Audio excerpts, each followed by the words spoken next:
NA-70 Sialkot जो है वो तकरीबन 4.5 लाख वोटर्स पे मुश्तमिल हल्का है। 4.5 लाख वोटर जो है उसमें हर उम्र का जो है वो सिपाही शामिल है।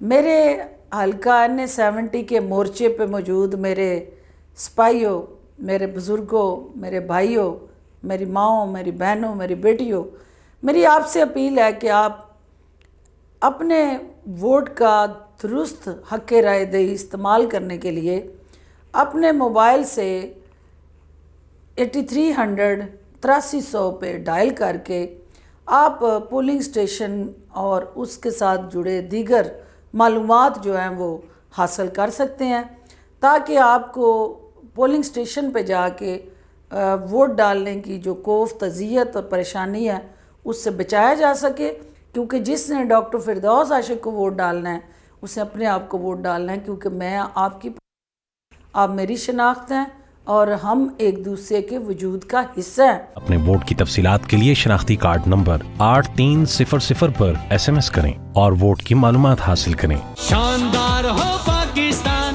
शान से जिएगी अब आवाम।